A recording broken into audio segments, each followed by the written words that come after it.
What's up, everyone? Welcome into the All 22 NFL podcast, the official podcast of the All 22 fantasy football platform, the only fantasy football game with full 53-man rosters, which includes offensive linemen, where you get to choose personnel packages and have access to PFF grading and advanced stats to make decisions each week. To learn more and sign up, go to all-22.com. Ray, we were flirting it all last episode. A special guest, a very, very special guest. We have All 22 Bobby on with us today. What's up, Bobby? The one and only. Let's go. Good to be back. Yeah, there might be people out there that haven't seen your face before because we were kind of brand new with the podcast when you were doing it with us. But you want to give like a 2-second introduction? Sure. I'm the co-founder of All 22. Me, Chris, and Ray have been friends since 2006, guys. Yeah. Played football together our whole lives, went our separate ways in college, came back and started up All 22. Hell yeah. Yeah, man.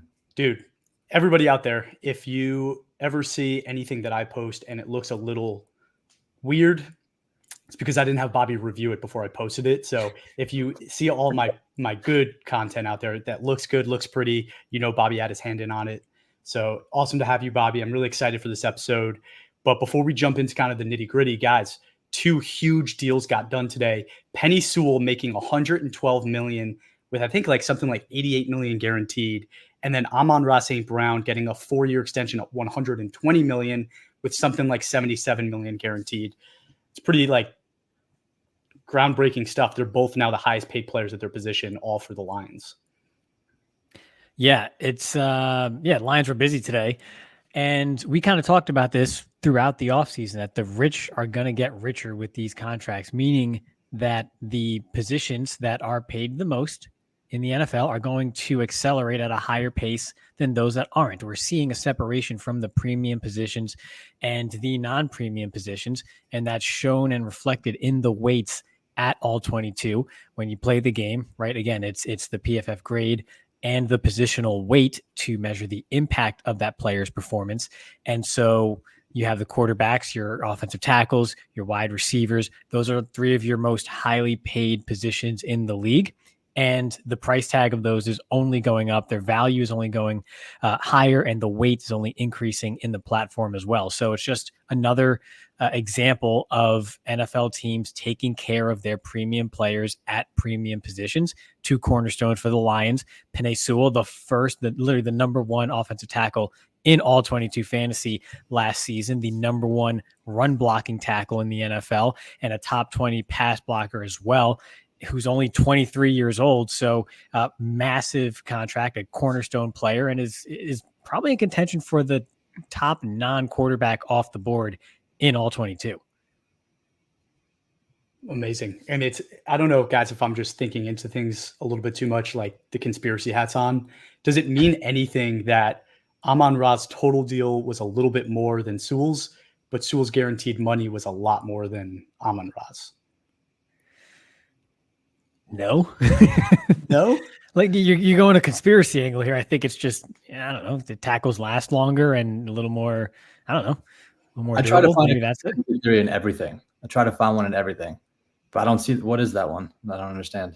Just that, is there anything to tackles maybe just less volatile than receivers, maybe less injury concerns, right? It's just weird that they gave him more guaranteed money, but less total money, right? I don't know. It's just kind of strange to me, especially because if you, again, if you play All 22, that receivers weight outweighed tackle weight last year.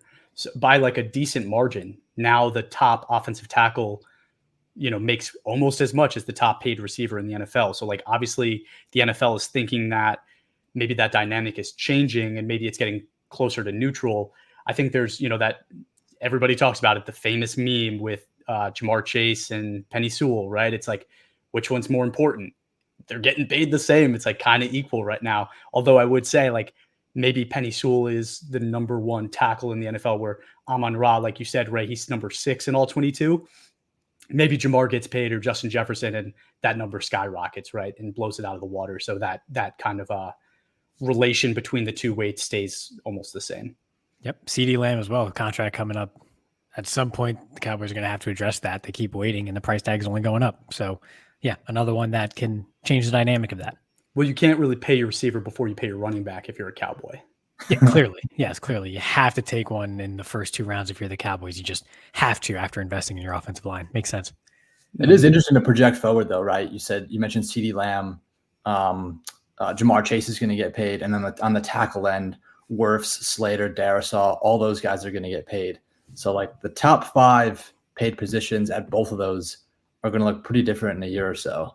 So, if you don't have tackles and wide receivers on your all-22 team, now's the time to get them. Luckily, this draft is going to be pretty good. It's supposed to be pretty good with both. So, yeah, you got a blue chip guy. Now's the time to go get them because they're going to get a lot more important. That's what the rumor is too, is that a lot of teams that are calling to make trades in this draft, which is tomorrow, by the way, everyone, a lot of teams that are calling to make trades are calling about offensive tackles, which is right. Like it's so rare and it's so important. Your team basically cannot exist at a high level without having the offensive line down. So that's what we're doing today. We haven't done it yet. We're not really like clickbait people. I don't know, maybe it doesn't seem that way always the way Ray tweets, but we're not clickbait people. And when we do like a mock draft, we're doing it because honestly we just enjoy it and it's a lot of fun for us, not because we're trying to like do something crazy, right? So that's what we're doing today. Why don't we jump into that? Ray, you're going to share your screen. We're going to pull up the PFF mock draft simulator that they got. Our boy Trevor Sikkema came up with that great thing. So thank you, Trevor. And guys, we're going to do this. I think we talked about maybe doing it together, right? We're going to do it like a consensus where the 3 of us can conglomerate and figure out who we want. Is pick 1 even a debate at all? No. Yeah, it's not a debate. It's clear as day. Caleb's special. I was waiting for Ray's clickbait right there. Yeah, so let's not waste any time. Let's just go ahead and do it. Pick 1 already off the board. The mock has started. Caleb Williams to the Chicago Bears at 1. All right. But pick number 2 gets a lot more interesting because there's everybody, opinions are like assholes. Everybody has one. They all stink. There's 3 guys that everybody's talking about. It's Drake May, it's Jaden Daniels, and it's JJ McCarthy. I know as your friends that all of you don't really believe the hype that JJ McCarthy could be the pick here. Does that still stand? I don't buy the hype. I think it's Jaden Daniels. Done deal. Okay, so not even Drake May. You think it's Jaden Daniels? No, if it were me, I'd probably go Drake May, but I think Washington's going to go Jaden Daniels. And just to clarify, that's what we're doing here, right? We're predicting what will happen. Yeah, I don't think we ever really talked about that. How do you guys want to do it? Let's just do it live. Yeah, let's just do it live. I think it has to be predictive. Otherwise, I'm not sure. I'll just argue like every single pick after like pick 5 why we shouldn't take JJ McCarthy, and this will last until draft day, draft time tomorrow. So let's be a bit predictive. But I'm not sure I agree that it's a done deal with Jaden Daniels. I really like the Drake May fit. They throw a lot downfield. He's a downfield passer, and Terry McLaurin is a great downfield receiver. I think he was one of the top 7 graded wide receivers on deep passes last season. And Drake May in college was a phenomenal deep ball passer. It's reflective in his college grading. I think it's the best fit. I would like to think that Washington feels the same way, but I think it's more of a toss-up than a clear done deal for Jaden Daniels. I agree with you, Ray, as far as like fit standpoint. But if Pretty Ricky says that it's Jaden Daniels done deal at 2, then that's what's going to happen. Hudson Valley native Ricky, Pretty Ricky. That's pretty cool. We gotta link up with him. I think it's baseball team. He's what? No, there's a guy named Ricky on my baseball team, but it's fine on him. Imagine sure about the R&B artist from the early 2000s, but sure. But I think with the conversation between May and Daniels right now, and you guys might disagree, but kind of the way I look at it is, do you want the guy that has the highest floor or the guy that has the highest ceiling? I think May's ceiling is insanely high, but the floor is much lower than Jaden Daniels. I think Jaden Daniels' floor is pretty high at this point, but I don't necessarily, like me personally watching his film, seeing how his game works, I don't think the ceiling is nearly as high. If I was making the pick, I agree. I think it would be Drake May, but I'm pretty sold that Washington is all in on Jaden Daniels, and that's going to be the pick. So my pick's Jaden Daniels. I don't know who else voted that way. All right. Sounds like we're going with consensus on Jaden Daniels here, or 2-on-1. I guess that's not a consensus, but majority rule, right? Okay. Majority rule. Yep. Democracy. Jaden Daniels to Washington. The pick is in. Pick three gets interesting with the Patriots because this is one that rumors are that they could trade. If I'm the Patriots and you have this pick, it's really a conversation about, do I think there's a quarterback in this draft? Do I think there's 3 quarterbacks in this draft that could be franchise quarterbacks? If the answer is yes, there's no way I trade this pick. But I do recognize that the Patriots team is literally so weak at several very important positions, such as wide receiver, tackle, defensive interior, edge rusher, cornerback, right? Like you literally name every important position. They're weak. You don't get stronger by drafting the quarterback. And a lot of times when you do that, the quarterback fails, right? We watched Bryce Young do that last year, right? He just didn't have the team around him. What do you guys think? What would you do if you're in the Patriots situation? Let's talk about what you would do, and then we'll talk about what we think they will do. Bob, you're the quarterback whisperer. Do you want to go first? I think when an oil salesman knocks on your door and wants to buy your house, it's because your house is sitting on oil. So I think the Vikings and the Giants trying to be so aggressive to come up and get Drake May, I think if that's a franchise quarterback that they think it is, I don't think you mess around here. I think if you're the Patriots, you stay put and you go and grab them. Although I see your point too, Chris, and I think there's the flip side of the coin where you can trade back and maybe build pieces and get your quarterback another time. But I don't know. I don't think you want to be picking at 3 ever again if you're the Patriots. So I'd say get your guy here if you believe in him. What if the oil salesman is the Raiders or Jets and they just haven't found oil ever, but they just keep buying land? Maybe that's a little different. Yeah. Ray, what do you think? I'm worried because, like I just said, Drake May, deep ball guy, but there's questionable footwork there, and there's things that have to be cleaned up. And if you go to New England right now, who are you even throwing downfield to? Who's helping this guy out? It's Onwenu and nothing. It's a scary proposition. Like if we're talking about, you mentioned on the last episode that between May and Daniels, right? It's not a greater than 50% chance that either of them becomes great.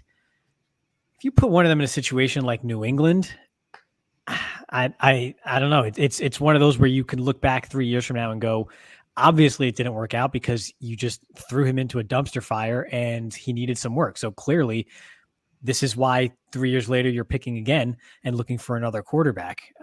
Is this any different from 3 years ago when Mac Jones was on the, they took Mac Jones at quarterback and their roster deteriorated from there. It's scary, man. I'm hoping the phone rings and I don't know, Denver has no picks. I don't know. Denver probably won't move up, but I'm hoping the phone rings if I'm the Patriots because I would ideally want to trade down and build my team, but new coach, maybe they want to make their stamp. I'm scared to take Drake May. I'm just scared. I'm not of the opinion that picking Mac Jones is connected to the reason the Patriots are now bad and the downfall of their roster. I don't think those are related. I'm of the belief that as long as you don't trade multiple picks and trade up to get your quarterback, and if that quarterback fails, it's not that detrimental to your team. Yeah, it might set you back a couple of years. But when you do what like the Panthers did and you trade multiple years of first-round picks and talented players for that player, that's when you fail, right? That's when you have long-term effects. The 49ers are just the luckiest SOBs that ever existed and, got Brock Purdy in the 7th round, and it just worked out that they didn't end up falling flat on their face from Trey Lance.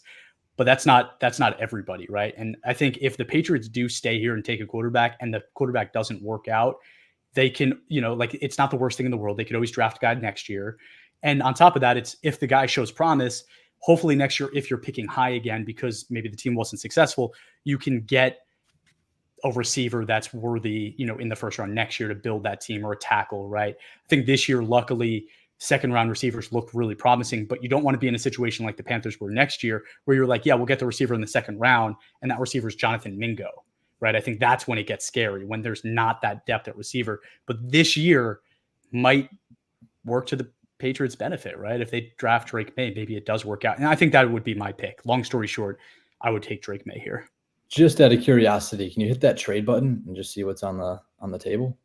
I think it's just going to show us teams that are interested, which is going to be like half the league. Oh, look at that. It's your boys. So you can trade down to 6 with the Giants and still maybe get JJ McCarthy, which there's been rumors that the Patriots would be open to doing that if they could be guaranteed one of the quarterbacks. But that's a tough guarantee to make when you have the Vikings sitting there with 2 first-round picks and the Chargers and the Cardinals in between, who would be more than willing to move back. So that conversation gets so hard too, because I'm kind of the opinion that Marvin Harrison himself might be worth 2 first-round picks, right? So like, I don't know if I trade out just to get 2 firsts. It might take more than that for me to trade out of that pick. I think the more likely trade partner is not the Cardinals, like everyone's saying. And I think, Ray, you and I talked about it before. I think it's really the Chargers. But I think for this pick, I don't want to go on too many tangents. I think for this pick, I'm with you, Chris. I think Drake May's the pick. You don't mess around. Yeah. If the Patriots feel strongly about a quarterback, they're not going to trade out of this pick. So I think it's Drake May. And for the first 3 picks, people think it's boring. But quarterback. It was a little boring. Not going to lie. A 3-way trade would be sick. Let's maybe get a little, I mean, does it get interesting? Giants, New England, and the Chargers. 3-way trade. It's going to happen. Giants, New England, and the Chargers. So the Giants get 3, Chargers get 6. Stop trying to make sense of this. He's just trying to make the podcast episode 6 hours. It's just wishful thinking. Putting it out in the atmosphere in hopes that maybe it happens. Yeah. But speaking of boring, I mean, is it just so obvious that it's Marvin Harrison Jr. here, or do you have another receiver as your top guy? I don't mess around with this one either. It's Marvin Harrison Jr.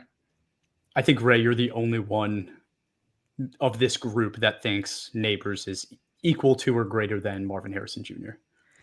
So do you want to make your case? There are people in NFL circles who would think that Neighbors is the better of the 2. However, I do think, as it relates to the Cardinals, I think Marvin Harrison Jr. makes all the sense in the world. He's kind of like that DeAndre Hopkins replacement, that acrobatic player who can make plays downfield, whether it's in traffic, contested catches, whatever the case may be. They had that element a few years ago. It's been missing since, along with a lot of other pieces on their roster. But I think as close as these 2 receivers are, I do think in this scenario in particular, Marvin Harrison Jr. is the better fit for the Cardinals, even if you have these 2 guys as equal. So I think it's Marvin Harrison Jr., and I think it's pretty clear cut. Let's do it. All right. MHJ to the desert. Okay, so we haven't made any trades yet, and I don't think we're going to make many, if more than one at all. But does it make way too much sense for the Chargers here because of how many needs their team now has for them to be the team that answers the phone from Minnesota and makes that trade? Minnesota's not even calling right now, are they? They did not call. It's very interesting. In this simulation, they are not even calling. The Colts are calling us. We got to call them. We just lost all the leverage here. That's why there's that beautiful little force this trade button. Yeah. I mean, we probably talked to them like a half hour ago, right? Like we've probably been texting all day. So maybe it doesn't matter who actually dials, picks up the phone first. Let me ask you guys, because it's something I haven't heard anyone talk about, and it might just be something I'm interpreting incorrectly, right? But it seems to me like the Vikings last year and this year are playing like everybody's job is on the line. Like they made Joshua Dobbs trades. They constantly tried to stay competitive after Kirk Cousins went down. And if your starting quarterback goes down and the rest of the roster isn't that good, right? Like, I mean, the defense has a lot of holes. Why are they being so aggressive to replace the quarterback when they're really not in a great position to do that? And like, this is what I was kind of talking about, where it's like when a team like this that has a lot of holes is overly aggressive and trades multiple first-round picks to get the quarterback, that's typically when it doesn't go well. I think maybe what happened was maybe they saw an opening in their division with Jordan Love before he was unproven. They thought, hey, let's go for it. There were some question marks there. Obviously, the Bears had some question marks as well. They thought, hey, we have let's go for it here. We have some weapons. I guess they thought higher of their defensive personnel than most, and what turned out to be, and they took some shots. And then maybe now that didn't work out, now they're starting to feel some heat, because if that starts to snowball and it takes another 2 years to sort of right the ship, then it could be a new regime benefiting from the patience of the guys that are currently in the front office and on the coaching staff. So I think maybe that's just all it was. They saw a window and with some question marks, particularly in Green Bay, and took their shot, and it just didn't land. But I don't think you ever want to set the table for someone else to eat at it. I feel like, honestly, of all these places where rookie quarterbacks could land, I like Minnesota. Other than the Bears, I like Minnesota's situation the best, and it's not even really that close compared to the other ones. New England, even the Giants, whoever else might take a quarterback. The offensive line's there. You have a really good offensive-minded head coach. Obviously, you have Justin Jefferson. You don't have the pressure to start right away. You can sit behind Sam Darnold. So I think, I don't know. I think here, if I'm the Vikings, I trade up, and if you believe that McCarthy's the guy, I think you go get him. Cool. All right. What is it going to take? Are we just going to keep it simple? It's 11-23 and that's it, or do we need to make it complicated? Let's keep it. I'd say keep it simple. I'm sure there's gonna be other things involved, but let's keep it simple. Just those 2 picks. Agreed. It's just tough. Like imagine having Sam Darnold and trading up for Sam Darnold. Man.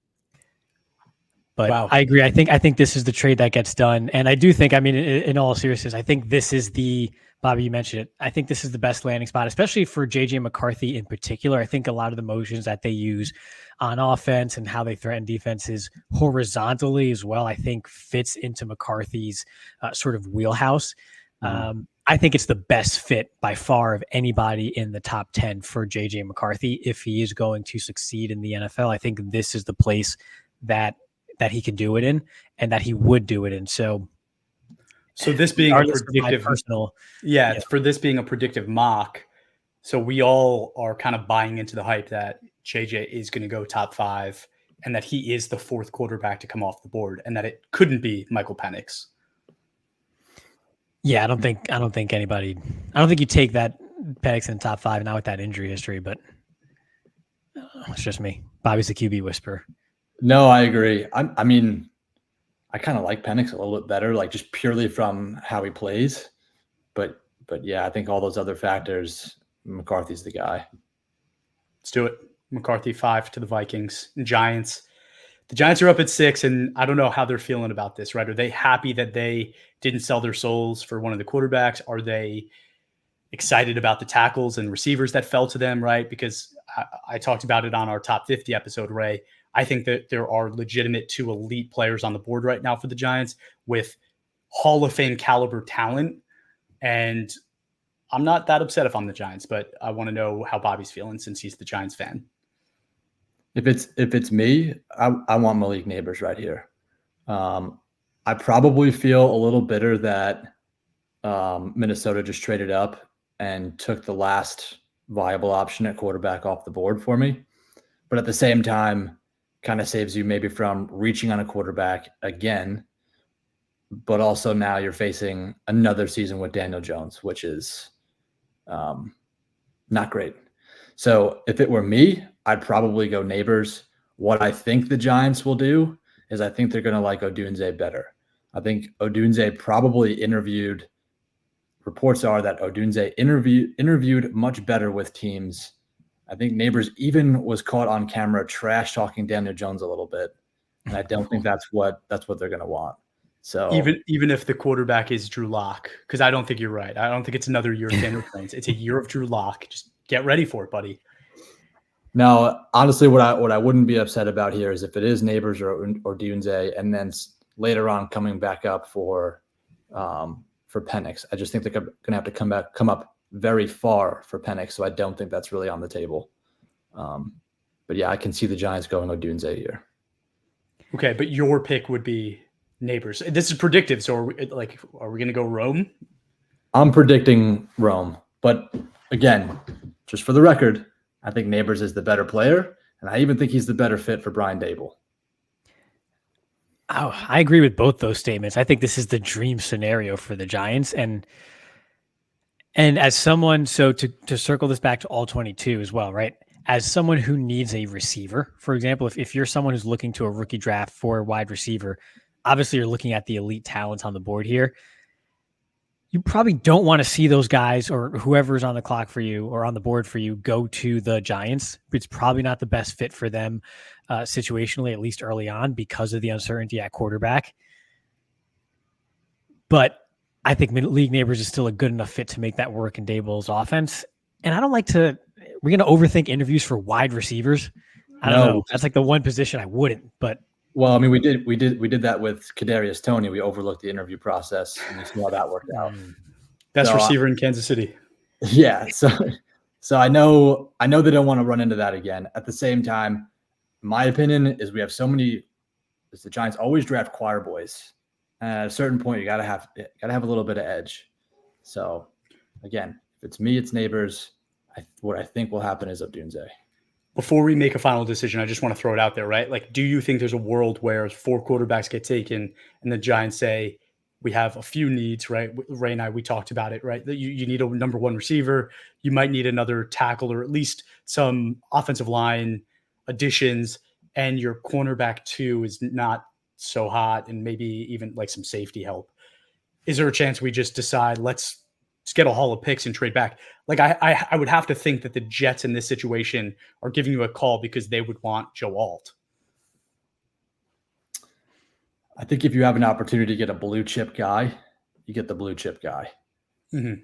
Sure, you can trade back and get, maybe another Jalen Hyatt, Wan'Dale Robinson comparable receiver, another corner that, is good, not great, maybe a slight upgrade.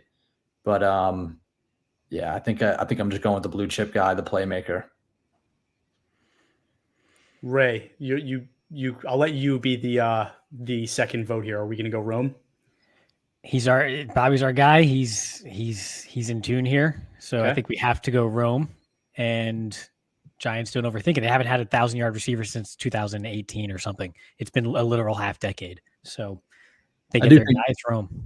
I do think it's a little overthinking it, but yeah, because it's not Neighbors. Because it's not Neighbors. Agreed. Okay. Well, like with Neighbors being on the board now, which usually doesn't happen when you check out mock drafts, it might be a more difficult decision for the Titans than before, right? It's like, yes, you could get a blue chip, again, Hall of Fame caliber tackle, but you could also get a blue chip Hall of Fame caliber receiver. And we just had the conversation earlier today about how receiver contracts are usually a little higher because teams value the position more.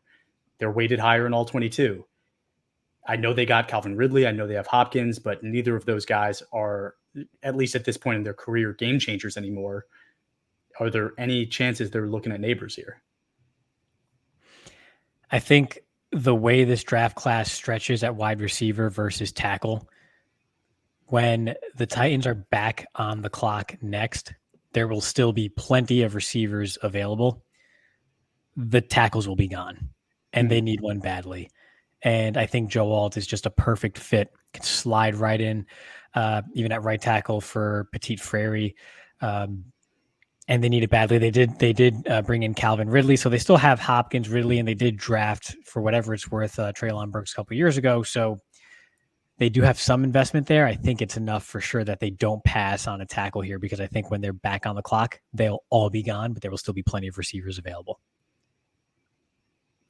Okay. I agree 100%. Let's go Alt. Let's do it. Alt's the pick. I do think that a lot of teams are going to be, if Neighbors and Alt are on the board, teams are going to be calling up. And I do think the Titans might say, if we trade back, maybe it's the Chargers that want to trade back up a little bit, right? And give up a couple of the assets that they gained, but keep a couple, right? And they still get that elite tackle or receiver. There's going to be a lot of teams, I think, willing to do that. Falcons on the clock at 8. This is one of the more difficult positions or spots to kind of predict, because their needs are mostly on the defensive side of the ball in a very heavy offensive draft. If I'm them, I'm 100% going Malik Neighbors here. It's not even a question, but this is predictive. What do we think is going to happen? I think their receivers can shine in a new offense. I mean, they still have weapons. They have Drake London. They have Kyle Pitts. I know Neighbors is staring you in the face. But I don't think you take him, especially if there's basically in this situation, if there is any concern to the notion of Neighbors not interviewing well, maybe not being quite as coachable as the other top 2 receivers in this class. That's enough for a team that needs defense to go, hey, look, we do have Pitts, we do have London. Let's not take any chance here, and let's go ahead and just make our football team better on the defensive side of the ball and go from there. I don't think they would jump on the Neighbors train, even if this plays out this way, because there's no need to take that risk. They have guys there available to catch the football. Their old coach would have rather utilize their second and third tight ends than their primary targets every Sunday for some reason. So I think they shy away from it. Ray, we're saving time here because I agree with you again. I think they have 0 pass rush. Their edge rushers are essentially non-existent at this point. I think if you have Latu sitting there staring you in the face, I think you give consideration to that and try to generate some sort of pass rush for your defense. Are we scared? So Yeah, go ahead. I know we talked about not doing any more trades, but like, is this just like the one that's too perfect, right? Like, it's like you're the only team that needs defense in the picks coming up, right? I'm sure the Bears would die for Neighbors to pair with Caleb Williams. I know the Jets would kill to have him for Rodgers. The Chargers have the need there. Any of those 3 teams you trade back with, and you don't have to trade very far at all.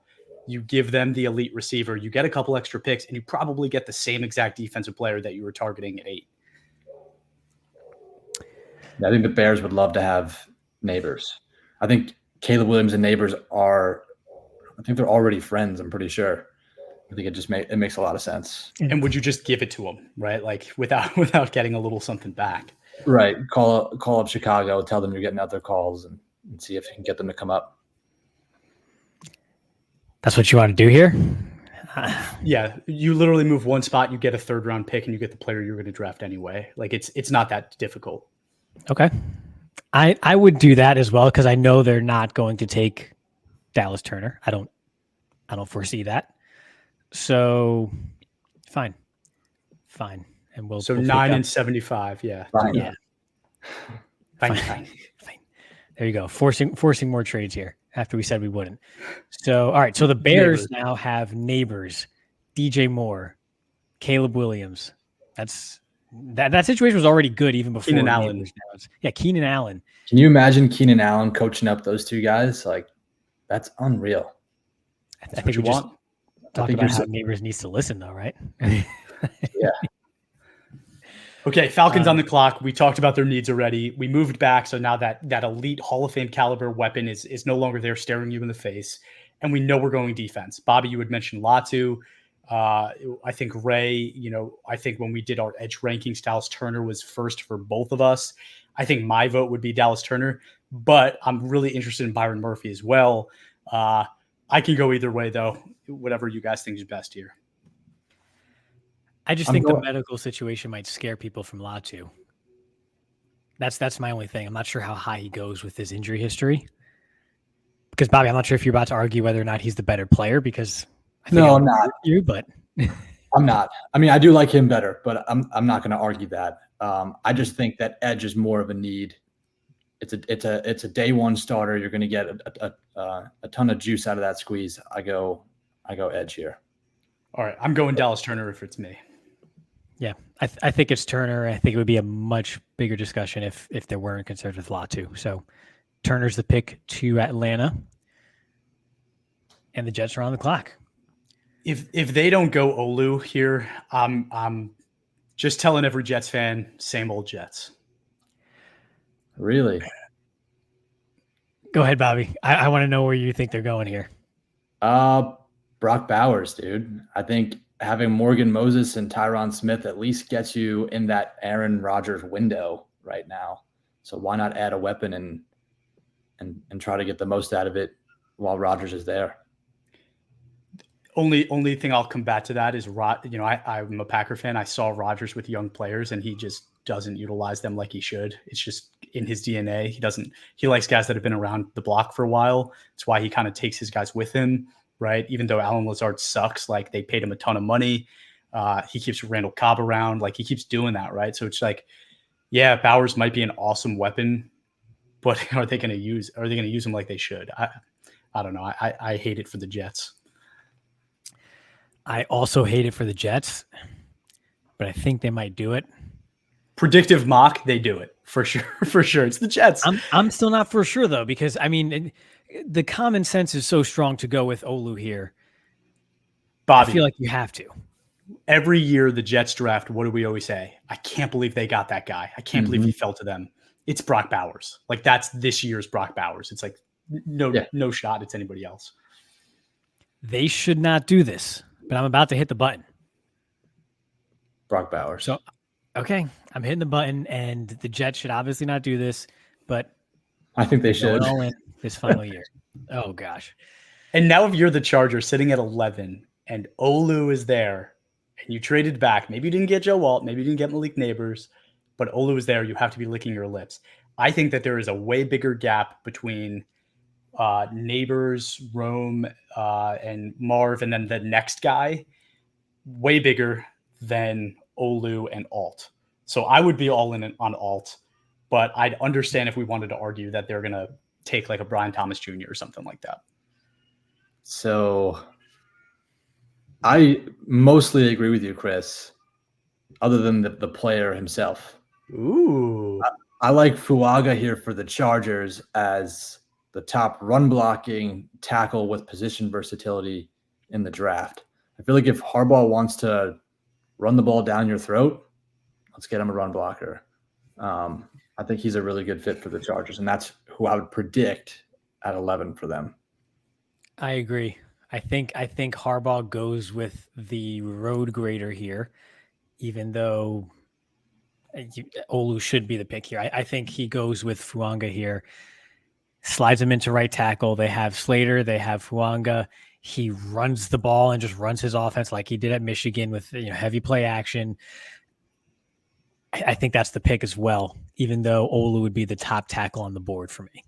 It's so strange that we might go through Herbert's entire career and never see him really use the tools that he has to their ability. Mm-hmm. It's a really strange thing to think about. But okay, 2-1. Let's go Fuaga. Pick is in. Broncos at 12. I'm not kicking off this conversation. Somebody else can because I have no idea. Michael Penix. I'm starting to think that the Sean Payton effect is very much overplayed. But I think they're desperate. I don't think they want to see the Raiders go and get a quarterback that turns out to be the guy. So I think it's Michael Penix here. I do think he goes earlier than he probably should. I think that's been reported by Schrager and a bunch of other guys. So yeah, I think Penix to the Broncos at 12. Am I going to break the rules now? Because I think this is a great spot for the Eagles to trade up for a corner. I think there's a lot of talk about the Eagles wanting to trade up for a corner in this draft. You have a couple teams that could draft a cornerback, especially Indianapolis at pick 15. I think that is their number one target is a corner. Same goes for Jacksonville. I think the Eagles could get aggressive here and maybe do a swap with the Broncos, and then the Broncos eye Penix in the 20s when they do that swap. But in this simulation, nobody's calling. The phone is completely silent, and it seems as if the entire league is daring us to pick Penix. But I could see a situation right here where the Eagles trade up. I just don't see trading back and Penix being there after the Raiders pick. No, I agree with you. I agree with you on that. I don't think they go quarterback here because I think I agree with you. The Sean Payton thing is overrated, but I do think he has a style of quarterback that he likes, and I don't think Penix is that guy. Their needs on defense are pretty massive as well. I think they can go corner. I don't know if you trade, the pick to another team that wants a corner when that's a need for you as well. I think edge rusher, this is a really great spot for another edge rusher to go. Ray, I talked about being a big Jared Verse guy. I think he's really special.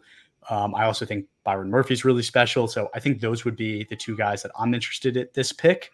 Yeah. So, I mean, and again, unless we want to just say team that wants quarterback, come trade and get him, but I don't trade for anything else. My vote would be Jared Verse.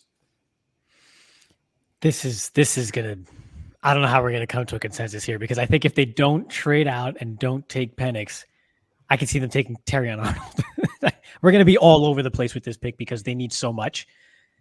it could go any which direction.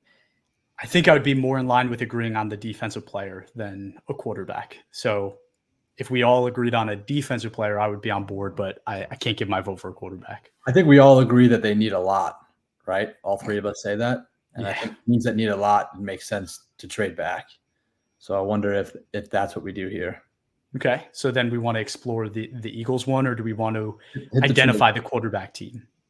Let's see who's asking.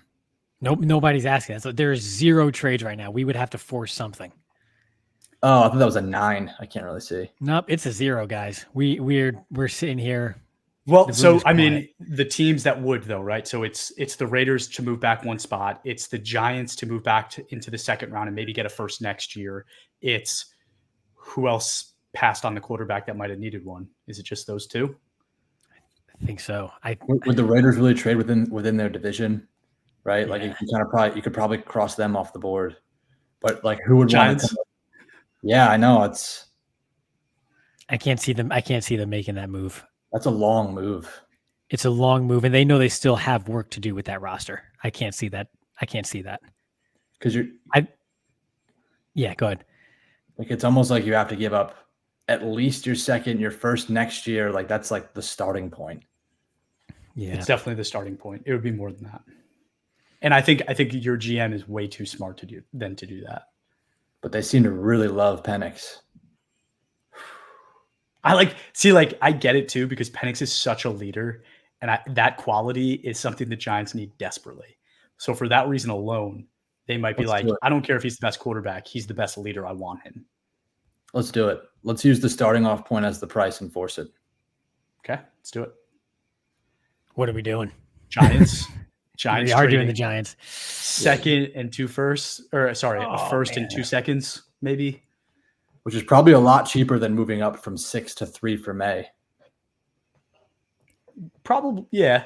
And you get 2 things solved with, you get an elite player at receiver and a quarterback. I don't think the quarterback you're getting is elite if you would trade it up to 3. So 47 and your 25 round 1 and round 2 picks to move up here to get Michael Penix.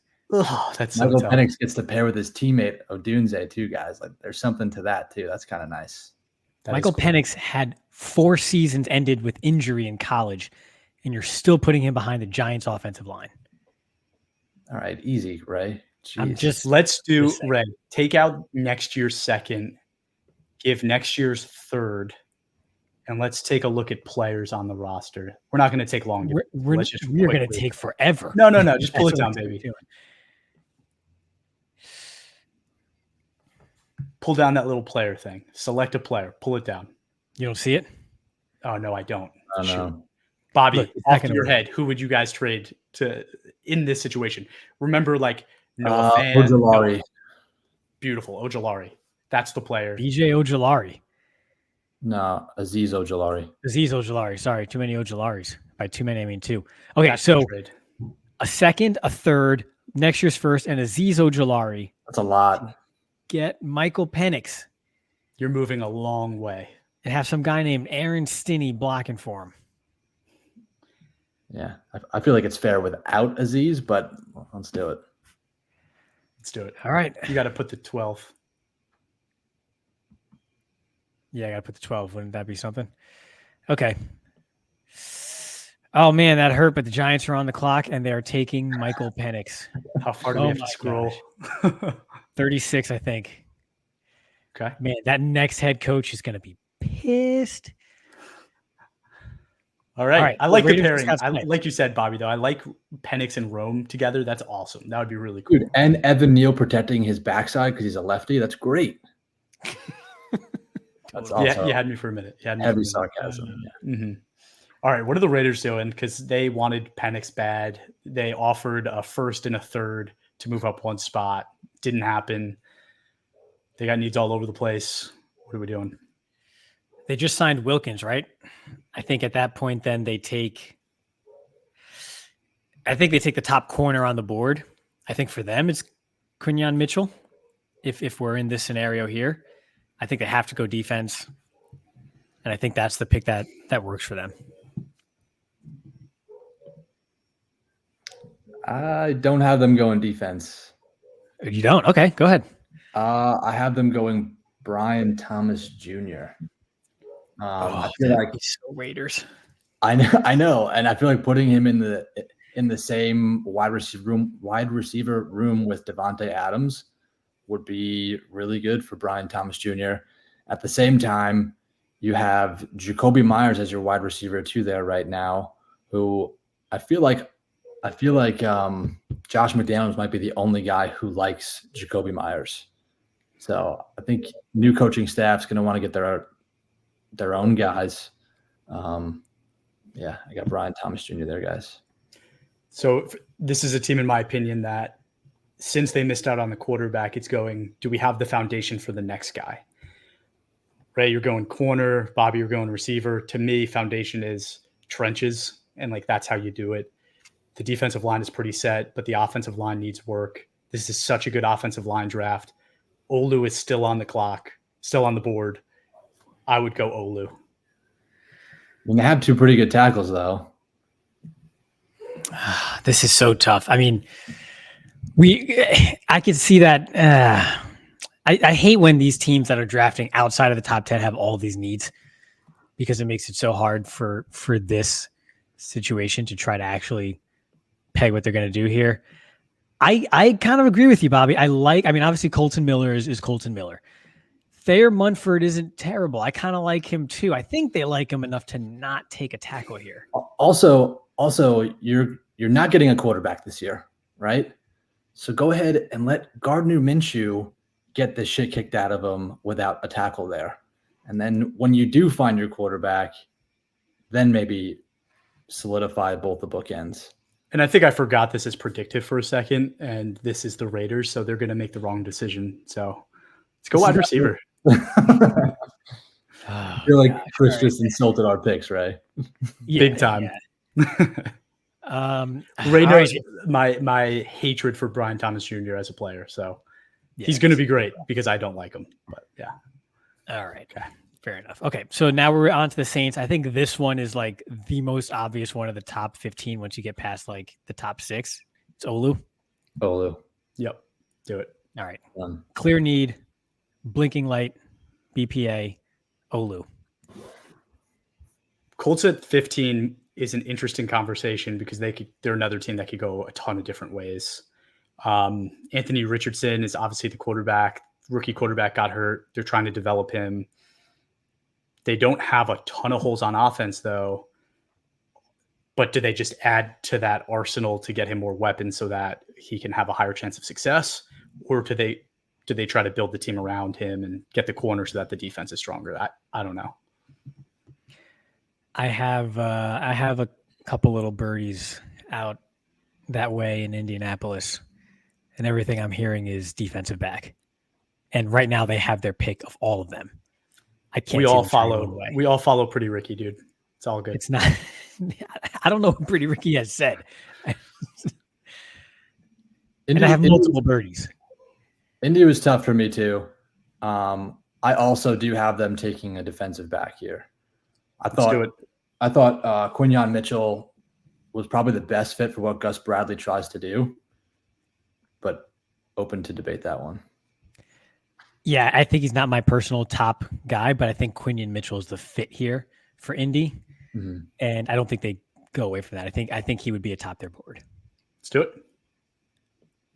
Quinyon Mitchell to the Colts. Seattle at 16, one of my favorite spots for one of my favorite players. I'll save it. I want to hear your guys' opinions. It's Troy Fautanu. Definitely. At guard. Yeah. Big need. He's from there. I think it makes all the sense in the world. If you're surprised, I want to hear your thoughts. No, I mean, I had J.C. Latham, but with strong consideration for Byron Murphy here. There's 2 aging defensive interior linemen in Seattle. I feel like Byron Murphy would be a good guy to put in that mix and kind of take notes from those 2 guys there. But yeah, I had J.C. Latham, but I mean, you guys are strong on another guy. I'm with you guys. So it's the defensive interior makes a lot of sense, and it's more valuable to take that player.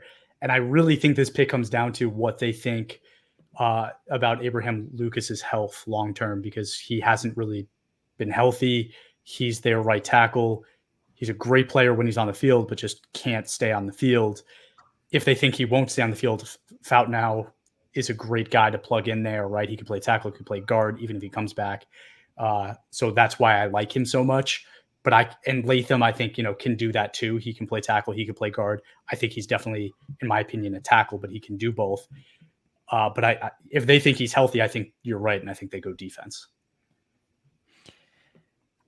The reason I think the tiebreaker here goes to Fautano is because even if he is healthy, he could just slide right into guard. He meaning Fautano could just slide right into guard.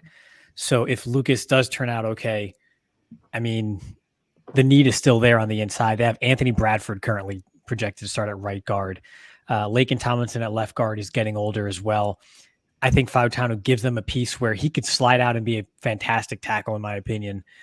And if things do work out with Abraham Lucas, you could slide him right into guard. I think he has versatility up and down the line. I think that's the tiebreaker in Seattle. I think it works for them. Let's do it. Sorry, Bobby. It's all right. Is Fautano, does he have to switch from one side to the other? Yeah.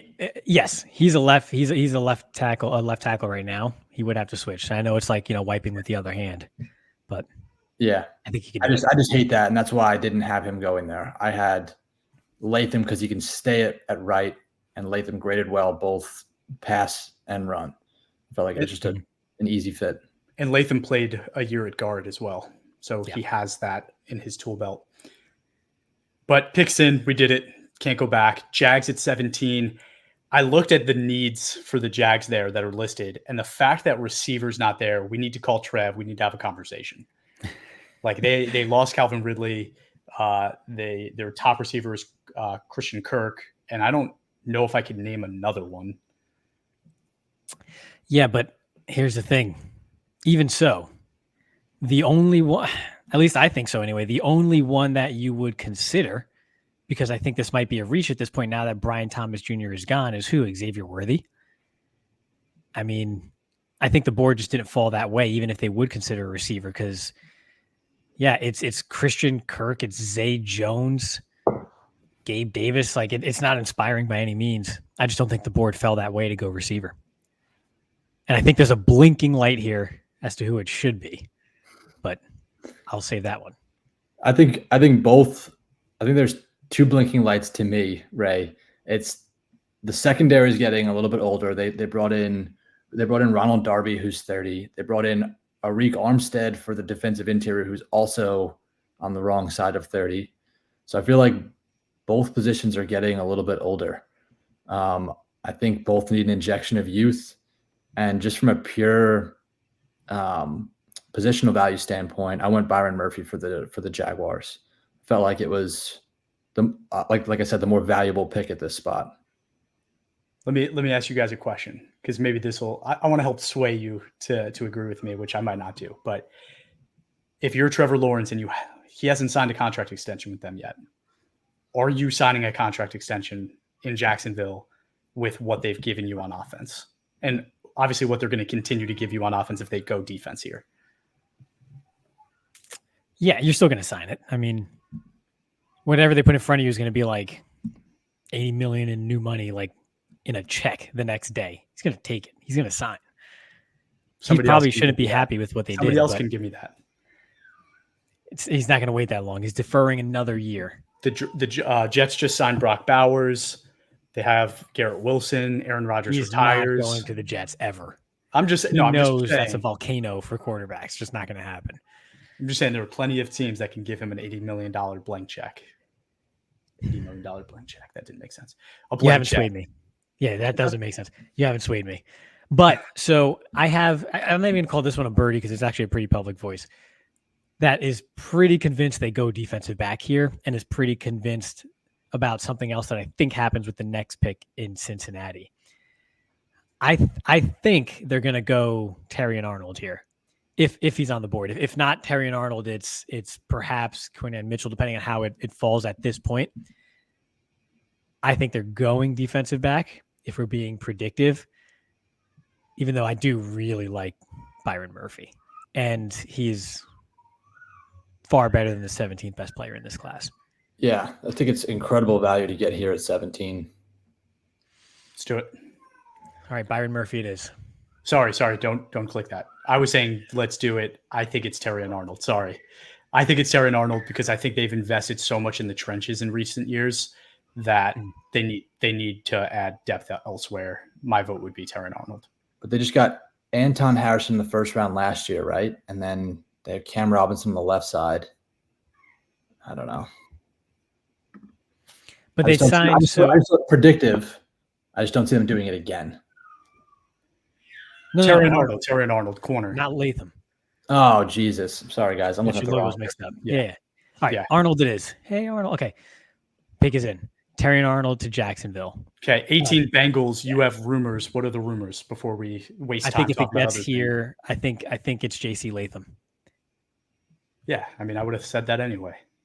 Okay. I was just saying it. I wasn't trying to make it like a big thing. I was just wasn't going to say it while we were on the Jags pick. That's all. Jeez.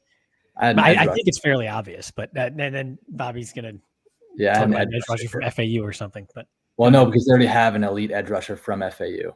Yeah. Elite bold face print for that one. Mm-hmm. Okay. But I feel like on the other end, you have Sam Hubbard, he's had a down year. I feel like he's never been anything more than like pretty good. I feel like if Latu is still on the board here, how do you not give that consideration? I think it's a pretty good mix of edge rushers if you were to grab someone like that. Because they just went through a season of Joe Burrow being injured. They want to do whatever they can to make sure that never happens again. And their offensive line has been bad for a long time. And even though you say, okay, Trent Brown, but I mean, he's already on the wrong side of 30. Latham could also play guard, and they have needs at guard as well. So it's kind of similar to Fautanu, to where, Chris and I, we discuss all the time. We think he's a tackle, and we know he can play tackle, but he can also be a really good guard.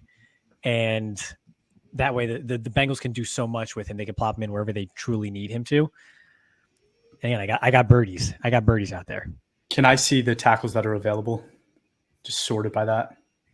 So you're saying you want to potentially overthink this? Okay.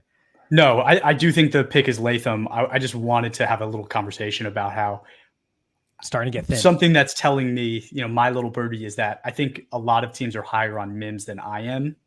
And I think that there's going to be a bunch of teams that we picked for already that are going to be talking about Amarius Mims over other guys. But I'm good going Latham because I do think Latham is the pick for Cincinnati. I've heard people are not as high on him as I am. Him being Mims. You probably heard that from me, though. I did not hear that from you. You're not that guy.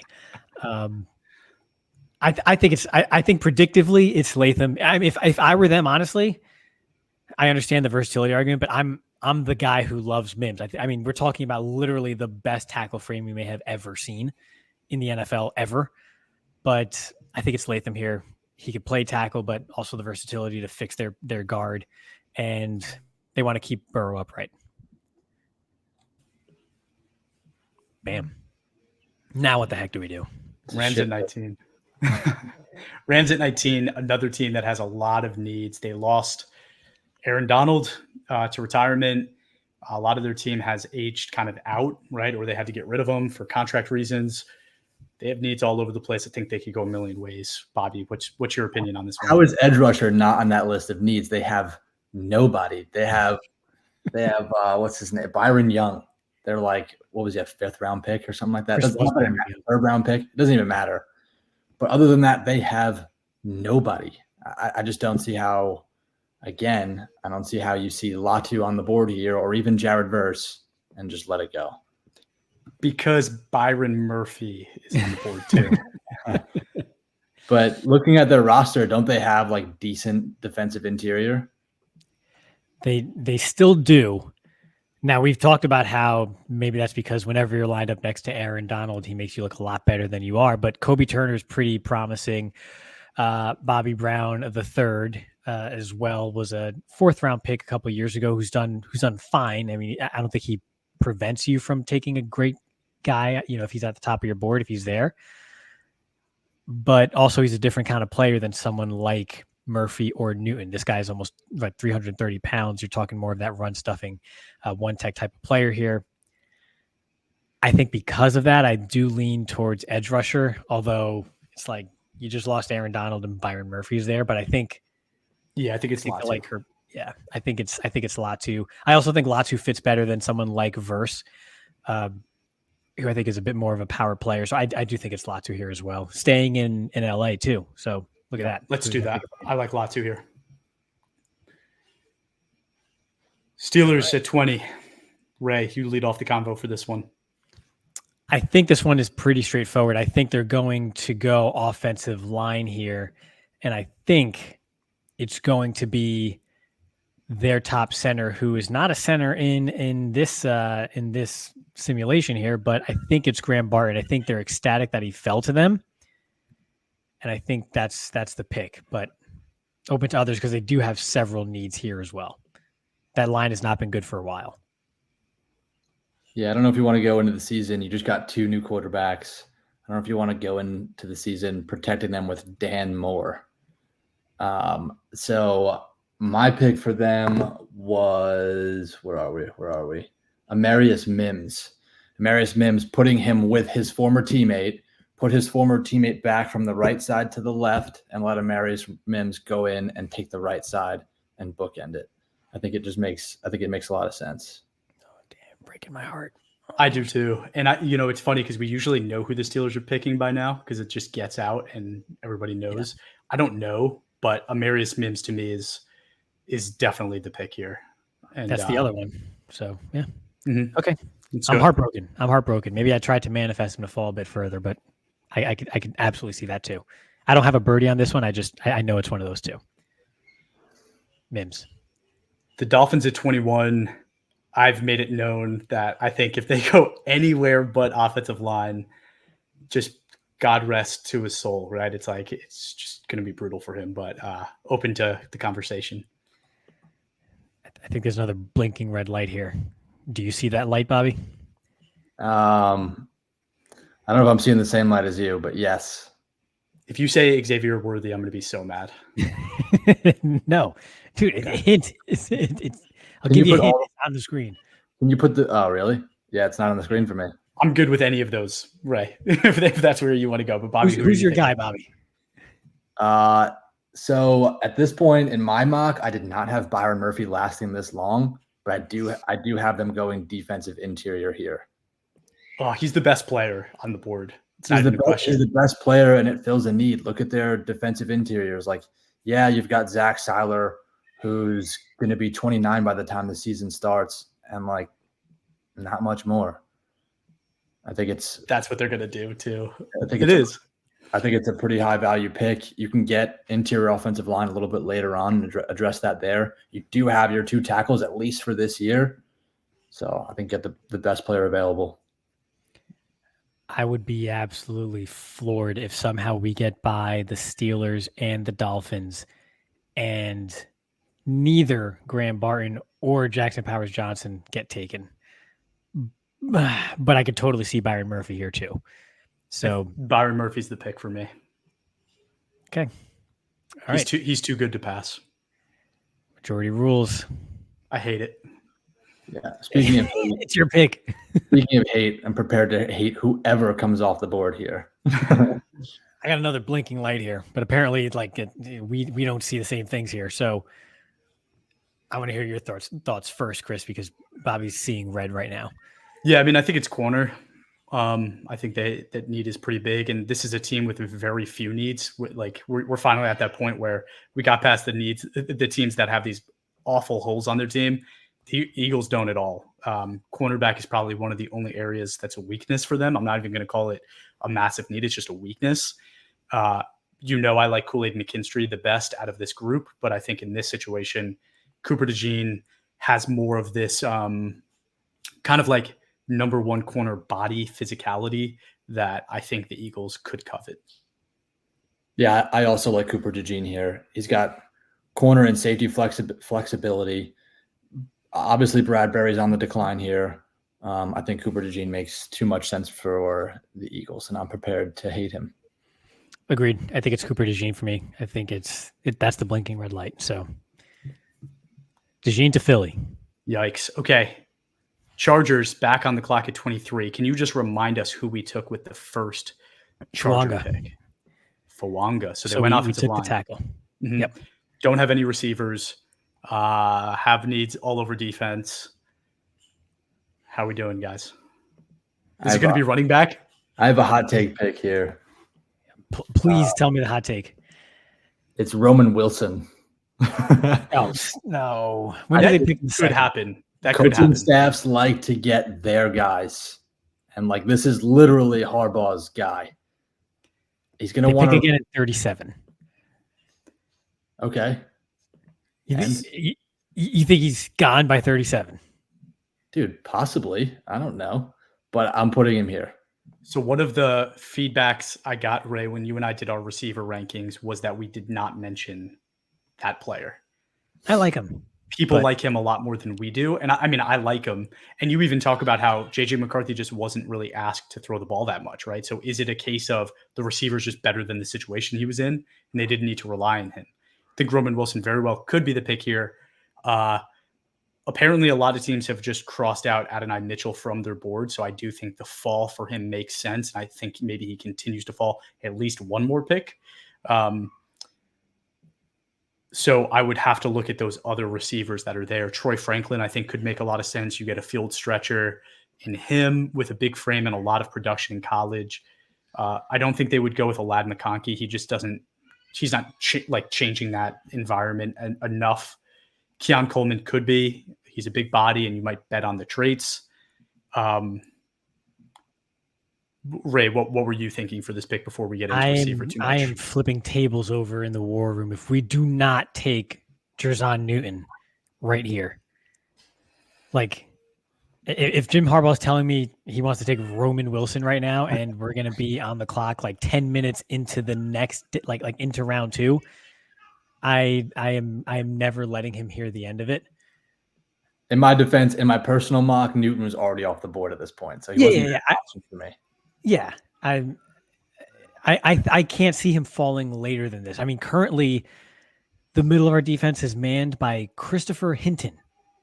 Shocker, actually, another Wolverine. So maybe Harbaugh likes that. But oh my gosh, that's what I'm saying, Ray. That's what I'm saying. He's been here before, though. He's been in the NFL before. Goes a long way, Ray. I think my pick would be either Troy Franklin or I would go with Kool-Aid and go corner. I don't think I would go Newton for them. I could be talking to Kool-Aid. You know he's my number one corner, and I could totally see that also. I mean, Christian Fulton has just not worked out. They have Asante Samuel Jr., but he's not necessarily the prototype. I could see Kool-Aid. I think there's too much on the board for them to take Wilson here. It could happen 37. Yeah. I can't see it happening here. Yeah. I'm cool with Kool-Aid. All right. Let's go Kool-Aid. I got to find him now. But yes, let's go Kool-Aid. The receivers that are on the board to me are just, it's so deep and there's still so many guys left. I don't know if this happens. Like we're doing predictive, but like we still have a lot of receivers on the board that are really good football players. So I'm not sure how realistic this is, but now the Cowboys are on the clock at 24 and I don't know who their number 2 receiver is, but Ray, I'm sure you do. Do they have a stronger need than receiver 2? Yes. And it is at center and tackle. And I think probably my hopes and dreams more so than theirs were crushed when Amarius Mims went off the board earlier. I think they're doing backflips, though, because Graham Barton fell this far and fell to them. I think he's their number 1 center, even if my personal is Jackson Powers-Johnson eliminating the medicals. I think the top guy on their board here is Graham Barton, and he fills the need at center for them. And, boy, I just hope they don't move Tyler Smith to tackle because that would just make everything worse. I think Barton's the best player on the board. I think that's where they go, but they should still keep Smith at guard. But they're not going to pass on Graham Barton for anybody else if he's there. Bobby? I had a receiver down for the Cowboys here. I had Xavier Worthy. Xavier Worthy was also my pick. Yeah. It's not going to happen over Graham Barton. I think pairing that speed with CeeDee Lamb, I think that puts on a show, and I think Jerry Jones loves nothing more than to put on a show. So I think I got Xavier Worthy. You have not moved my needle, Ray. I get it. I totally get it. I think there's a legit need at least tackle that is valuable enough to try to fill here. I just don't love Barton enough at tackle to pick him in this spot. So if I'm going with the greatest need and it's tackle, it's Guyton for me, and I don't love Guyton enough to take over Worthy. No, yeah, but they're not going to put Barton at tackle. They're going to put him at center. Right, and I don't think that's valuable enough to do over Xavier Worthy. I think they really feel that centers they value that position very highly right now. Ever since they lost Travis Frederick. Drop the hammer, Bobby. It's Worthy, Ray. You're done, bro. Worthy. Guys, you're done. We are going to be together in 26 hours, and I'm telling you, there is absolutely no way they are passing on Graham Barton. This is it right here. Like they're not going to do it. They're not going to pass on Graham Barton. I promise you that. I got birdies all over the place here. It's chirping. It's just chirping all over the place here. Like they're not going to pass on Graham Barton. I'm not changing my vote. If they had assets, they may have tried to trade up for Barton in front of someone like Pittsburgh or Miami to ensure that they got him.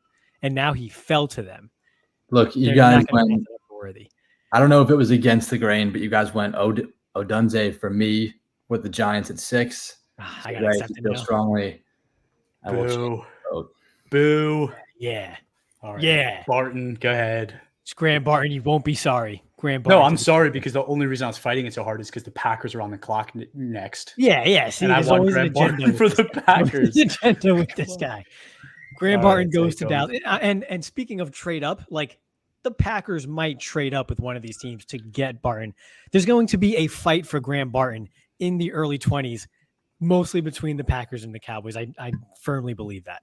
So there is no talk right now that I've seen at all about the Packers moving, but in each of the last 2 drafts with this new regime, we have traded in this draft, right? Christian Watson, we traded 2 second-round picks to get him, and then last year we made trades back in the second round to get Jaron Reed. I think we are one of those teams that, not necessarily to move up or move back, but we just like to move, right? And I think this year we have the first, we have 2 seconds, we have 2 thirds, we have all the ammo in the world to move up. I very much see us moving up. If I was the GM of the team, it would be for an offensive lineman. This is the offensive lineman draft of your dreams. That's what I would do. But knowing the Packers, they always do what I don't want them to do, and they're always right, and they're going to trade up and get a cornerback. That's really what I think happens here. Not what I want, but I think that's what happens. So you think it's Nate Wiggins? Who's left? I think that's the only one that's left of our top guys. Yeah, it's Nate Wiggins, and there's a pretty clear drop off. And we didn't talk about him in our previous episode. I really like Andrew Phillips too, but I think it's Nate Wiggins here. So no, I don't think they go Nate Wiggins. No. They would have traded up. They would have traded up for one of the other guys, but it's not going to be Nate Wiggins. In this situation, if Newton's there, it makes a lot of sense. I don't think they go safety this early after just paying one. That's a lot of assets to put towards a less valuable position. So it's either offensive line or it's defensive interior, considering the corners that are on the board. And I'll shut up. I had you guys taking tackle, a tackle that's not on the board anymore, but I did have you guys going tackle. I feel like Jordan Love just proved he's the guy. Let's go protect him now. So an interesting take is Jackson Powers Johnson playing center and moving Josh Myers to guard. There has been conversations about that. If the injury things are real, though, maybe they go Zach Frazier. I don't know. I don't think the tackles on the board are ones that I would say Guyton. They love freak athletes and they like guys that they can mold. Guyton could be that. I'll let you guys make the decision. I was hoping you would. I feel like the Packers don't reach, and I think the league is lower on Guyton than a lot of people are, and I could totally see why, because he is pretty raw. So I think it's either Newton or Powers Johnson here. I think it's one of those two. I could see it going either way, but I do think it's either of those two guys. For the sake of this mock, why don't we go Newton since he's the best player on the board? Newton it is. Okay, Bucks on the board at 26. Another team kind of with a lot of needs. They did invest a little bit on the interior of the offensive line last year with not great results, but at least you got some starting level players. They obviously are deep at receiver. They have their quarterback. Tight end, Brock Bowers is gone. I don't really think there's another first-round caliber tight end in this draft. So my vote would probably be to look at the defensive side of the ball. Jared Verse being there, I've talked about him a lot already. I really like him. Curious who you guys have. I think it's edge, and I think it's either Verse or Chop. I would have Chop, but I think you know that. I actually had Chop, but I had Chop because Verse was off the board in my mock. Also because kind of got that eerily similar to Shaq Barrett, who you just lost in the last year or so. Yeah, I think they probably like Chop Robinson's upside. But yeah, with Jared Verse on the board, it makes it tough. I think you guys are right. Let's go Chop. He's the younger prospect, I think, by a couple of years potentially. Let's go Chop. It's the right move. Yeah, it's just Chop. It's just a little Chop, right, guys? Yeah. We can handle Chop. You know, should have been Chop, Ray. Chop Robinson it is to Tampa. Okay. Cardinals on the clock at 27. Please remind us who we picked last. Oh, the Marvin Harrison Jr. Yeah. MHJ. Marvin Harrison is off the board to the Cardinals, so we get rid of that need. Trevor has them with center and guard needs, defensive interior and corner needs. I think this is a really nice spot for Nate Wiggins maybe, but I don't know. Their corners are rough. It's rough. I definitely think corner is the pick. Line them up against MHJ in practice every day and just let them learn. A lot of that roster is rough. I mean, I could have said their interior offensive line. I mean, we could have said that about a lot of things. I think it comes down to who they have higher on the board between Nate Wiggins and Jackson Powers Johnson. I could be swayed either way. I could be talking to either one of them. I think the pick's Wiggins. Okay. Wiggins it is. And again, I'm not really buying the Jackson Powers Johnson injury stuff until we know what it's about because nothing has been released about it. But just hearing enough of it is making me say maybe he falls a little lower than we would have taken him higher, but maybe since this is a predictive mock, we let him drop a little bit. Bills on the board at 28. Traded away Stephon Diggs. They have some needs on the offensive line. Defense has lost some players as well. What on earth are the Bills going to do? People are talking that they're going to make the Julio Jones trade up and get one of the top receivers. We didn't do that here, so we're in a different situation. Yeah, and I know you're not hearing what I'm hearing, and I heard the same thing. So we're hearing that from multiple places. So I think that's something that could happen. A big trade for a wide receiver. Pause. Don't pause the thing, but no, don't pause. Like pause just the conversation. Breaking news, kinda. Trey Hendrickson and T. Higgins have requested trades from the Bengals. What? Wow. Gotta love draft day, buddy. Let's just restart the whole mock. Let's just restart the whole mock. We got to do it all over again, right? Let's just start over. No, but that's exciting, and it's kind of timely with the Bills now being on the clock as a team with such a big receiver need. It's really hard to trade more than a first-round pick for a receiver that is about to get paid a ton of money. But is there a chance that happens right now? Kind of like the A.J. Brown thing? Right. Yes, there is a chance. I think it's very timely that we ended up right here at this point in time.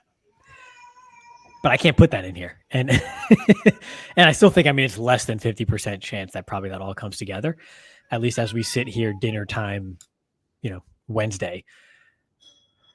And I think a receiver here would be a reach. I really do. Who Worthy? I don't know. I don't think Worthy's. Sorry, go ahead, Bobby. I have them reaching for a receiver. I feel like you just moved on from a speedy, quick 6 foot, 190-pound receiver. So I had them taking another speedy, quick 6 foot, 190-pound receiver in Ladd McConkey. And I do think that's a little bit of a reach here, but that's the pick I put. So I personally don't see Ladd or Xavier Worthy as reaches here at all. I think they're very worthy of this pick. I would love to see either of them with Josh Allen and the Bills. But they kind of have Shakir, who is a little bit similar in the way that he plays football. They liked him. They liked the way he finished last year. So I'm curious if they'd be so interested in more of that big body guy in a Mitchell, a Coleman. And I don't think it's too crazy to just make the trade happen and have them go get T. Higgins. But if we don't want to do that, I think my vote would be for one of the bigger guys. I really like Ladd McConkey. I just don't think that is what the Bills are going to do. Because I just don't see it happening I just don't see it that way. I don't think they see it that way, even though I would. I'm with you, Bobby. I think he's a fantastic player. I also don't think that Khalil Shakir should prevent you from a certain archetype. And I think it's too early for like a Keon Coleman or something. And if the rumors are true about Mitchell, I don't see how they could fit that big body player in here. I think Mitchell would definitely be my pick because you have to think that Josh Allen is seen as one of the best leaders in the NFL for his team. Like Diggs was having trouble for 3 seasons on that team, and he kind of was able to keep it under wraps and keep it under control. And when they felt like they couldn't anymore, they got rid of him. I don't really necessarily see it being a huge problem with Mitchell, and you just hope it works out. But I think he's the best player for that team on the board. You agree enough there, Bobby? I think the drain is circling around him. Around who? Mitchell. Yeah, I actually had Mitchell going somewhere else where I thought it was a better fit, but I'm not going to save him here because he fits somewhere else better later on. So that doesn't make any sense. But for what it's worth, I had him going to the Chiefs just because it's another headache and it, I mean, this is another headache too. So Tony Rashi Rice, Adonai Mitchell would be amazing. That would be wild, and they would definitely do it. If he's there, watch out, league. That's such a problem. Yeah. Yep. All right. So Adonai Mitchell / T. Higgins to the Bills, whichever one. Lions on the clock at 29. This is where I always put Chop. Chop's gone. Verse is available. I don't know if they would like Verse enough, just considering the skill set. It's very different than Chop. I would still probably go Verse, but I'm open to if you guys think there's a player that makes more sense and is more realistic. I think it's Verse at this point. I think whichever one of those two is remaining is who gets picked right here. I did go corner here. The corner that I had is not there anymore. But I feel like Lions are pretty bad in the secondary. I think it would make sense. I just don't know if the value's there. So Verse? Yeah. I think it's got to be Verse. Just because the value's not there. Right. Okay. Ravens on the clock at 30. Another team that really does a great job drafting and getting guys to kind of buy into their culture and fit their kind of needs. They have here that receiver is a big need, but they've gone receiver in the first round in multiple drafts in the past 5 years. I really would have a hard time seeing them do that again.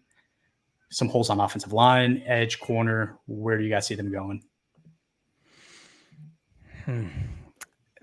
This is tough because I don't think the board fell for them the way it seemingly does every single year. They just always seem to have a great player that is at the position of need fall into their lap. I guess it's possible they could take a Powers Johnson here and play him at guard. I think that's reasonable. I don't think they would reach for Guyton here or something. I just don't. I don't see it. I have them taking Powers Johnson and putting him at guard. Imagine them having Linderbaum and Johnson, basically the two best centers we've seen come into the league in 10 years, and they get both. I would. The only other argument I'll make maybe is because the board didn't fall so great for them, is this a great spot for the Broncos or Raiders to trade back into the first round and get the quarterback? Bo Nix? I wouldn't. But it's like if you're going to do it at pick, say 5 in the second round, and you get the fifth year option on the player, does that in itself make it worth trading like a fifth or a fourth to move up and get that done? I mean, given Bo Nix's age, like that 5th year option could be like the last year of his career. You know what I mean? I mean, it's, you can have him his whole time. It's like a running back. Just don't re-sign him. Exactly. I can't bring myself to mock someone trading up for Bone. I just can't. I can't do it. I can't. He just feels like a second round quarterback. Yeah, and that's with the curve built in. Okay, Jackson Powers Johnson. Let's do it. Again, wild that they would get that talent there. They lean on a strength, and it just they're so good. This is why they're so good. Right. 49ers at 31. A lot of rumors going on with them with Brandon Ayuk. Offensive line has been rough for a few years now, but it's Kyle Shanahan's system, and they get around it most of the time. But considering the way the board fell, and I think all of the corners that I would take are gone, do they finally take a first-round offensive lineman? Yes. But is it Guyton here? Is that what you're thinking? Or do you think it could even be maybe Joe Morgan? Bobby, I want to hear your take before I start chirping. Yeah.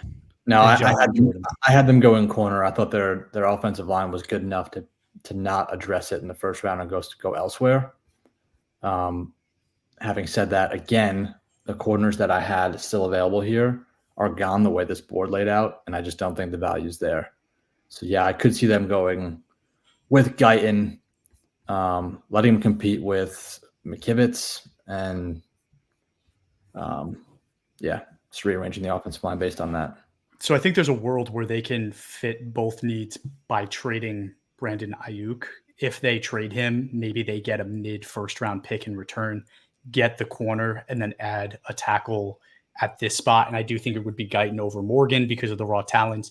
You might say Trent Williams can teach this guy and really help him out. And that, what a better teacher than Trent Williams, right? So I do think it's Guyton here, but I do think that there's a world where they can fill both needs. And then in the second round, maybe they're getting one of those really good receivers that, like a Roman Wilson or somebody like that, Malachi Corley, right? And filling that need then. Offense. Damn. Yeah. Might be crazy, but Tyler Guyton, I think, is my vote too. Okay. So Sooner mentor Trent Williams mentoring the Sooner Tyler Guyton. All right. I like it. I think there's probably more of a discussion. I mean, this big board actually supports that for Zach Frazier. I would not be shocked if Frazier's the pick, but I think the tackle need here in the situation would call for Guyton. So Guyton it is. I actually like that call out a lot because I think they would really like Zach Wilson's play style, like a lot. I think it would go really Frazier. Well with that offense. Not Zach Wilson, Frazier. Sorry, Zach Frazier. Yep. And no one likes Zach Wilson's play style. Apparently the Broncos might. Yeah. Okay, guys, last pick of the draft, Chiefs 32. What are they going to do to terrorize us for the next 10 years? Bro, I think it's staring us right in the face. We didn't pick Xavier Worthy yet, did we? Dude, can you imagine if they had a guy that ran a 4.21? Yeah. Oh man. That speed in Andy Reid's offense would be unbelievable. I almost wonder if, yes, it would. I mean, we've seen it before. We've literally already seen this before. And not that he is Tyreek Hill, he's not, but we've seen this before. And Bobby, I don't know if you've heard my takes, probably not, but I have Xavier Worthy in the same tier of receiver as Roman Wilson or as Roma Dunze. I have them really close. I think he's that good. And obviously Trevor doesn't. He has him as player 69 on the big board and way down the receiver list. I think he's super special. I think he's a great talent. And if this happens and this falls this way, yeah, the Chiefs would be even better than they were last year. I think Worthy's a pick. Yeah, I think Worthy's a pick, and everyone is mad. I think everyone's angry. Everybody ends the night angry that the Chiefs got Xavier Worthy. Yeah. Do it. Guys, The draft is tomorrow. It is tomorrow. I am so excited. We're going to Bobby's house. We're going to have, I think, some barbecue, which will be dope. I'm bringing beers, Ray, maybe some chips. But yeah, we're going to finally see how this thing plays out. Everybody, thank you for tuning in. If you haven't yet, please give us a follow on Twitter, Instagram, Facebook, and TikTok at all22_PFF, and give us a review wherever you watch or listen to your podcast. And thanks, and have a great day.